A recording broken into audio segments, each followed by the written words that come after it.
एक बार जब स्वामी विवेकानंद शिकागो में भाषण के लिए गए थे तो वे वहीं सायंकाल भ्रमण कर रहे थे।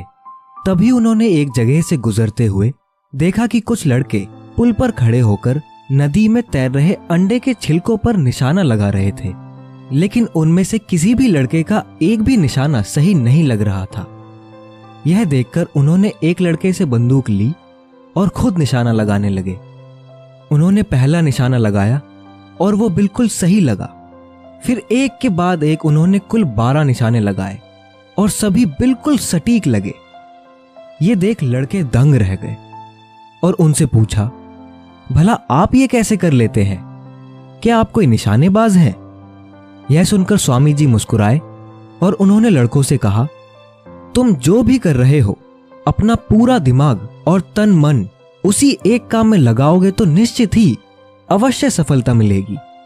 अगर तुम निशाना लगा रहे हो तो तुम्हारा पूरा ध्यान सिर्फ अपने लक्ष्य पर होना चाहिए, तब तुम लक्ष्य से कभी चूकोगे नहीं। अगर तुम पढ़ रहे हो तो सिर्फ पढ़ने के बारे में सोचो। उठो, जागो और तब तक रुको नहीं जब तक मंजिल प्राप्त ना हो जाए। यही वह कथन था जिसने स्वामी विवेकानंद को विश्व विख्यात बना दिया था और यही वाक्य आज कई लोगों के जीवन का आधार भी बन चुका है। इसमें कोई शक नहीं कि स्वामी जी आज भी करोड़ों युवाओं के आदर्श व्यक्ति हैं और उन्हें आदर्श मानने वाला व्यक्ति जीवन में जरूर सफल होता है। उनकी हमेशा से ये सोच रही है कि आज के युवा को शारीरिक प्रगति से ज्यादा आंतरिक प्रगति करने की जरूरत है। आज के युवाओं को अलग अलग दिशा में भटकने के बजाय एक ही दिशा में ध्यान केंद्रित करना चाहिए और अंत तक अपने लक्ष्य को प्राप्त करने के लिए प्रयत्न करते रहना चाहिए। युवाओं को अपने प्रत्येक कार्य में अपनी समस्त शक्ति का प्रयोग करना चाहिए। क्या आप युवा हैं?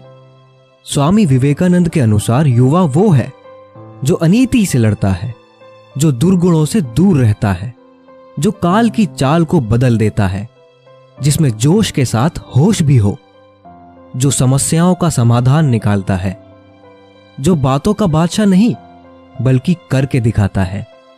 स्वामी विवेकानंद के अनुसार व्यक्ति का वास्तविक जन्म लक्ष्य के प्रकटन के साथ ही होता है।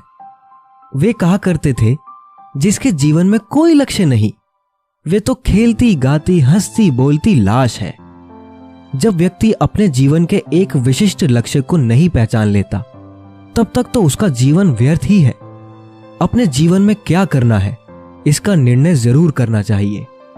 अतः लक्ष्य निर्धारण बहुत जरूरी है और यह जीवन का आधार है। जब कभी कोई युवा उनके पास आकर गीता उपनिषद की बात करता तो स्वामी जी कहते, गीता के संदेश को समझना चाहते हो तो जाओ मैदान में जाकर फुटबॉल खेलो। मजबूत शरीर और भुजाएं होगी तभी तुम गीता का संदेश समझने के योग्य होगे। स्वामी विवेकानंद स्वयं युवा थे। उन्होंने भारतीय संस्कृति में युवावस्था के आदर्श को हमारे सम्मुख प्रस्तुत किया। केवल 31 वर्ष 5 माह व 22 दिन की अल्पायु में ऐसा पराक्रम दिखाया कि सारा विश्व स्तंभित रह गया।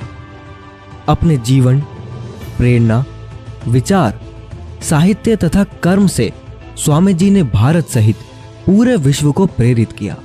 स्वामी विवेकानंद भारतवर्ष और पूरे विश्व में ऐसे युवा चाहते थे जिनका शरीर लोहे के समान हो और मांसपेशियां फौलाद की, जिनके हृदय में सिंह का साहस, मन में श्रद्धा और पवित्रता की आग हो, जिनके मन में ईश्वर पर निष्ठा हो, दीन दुखियों के प्रति करुणा हो। तो आज के इस वीडियो में बस इतना ही। वीडियो पसंद आए तो लाइक और शेयर जरूर करें। ऐसी और भी प्रेरणादायक ज्ञानवर्धक वीडियोस के लिए और हमसे जुड़ने के लिए आप हमारे चैनल को सब्सक्राइब कर सकते हैं। मिलते हैं अगली एक और ऐसी वीडियो।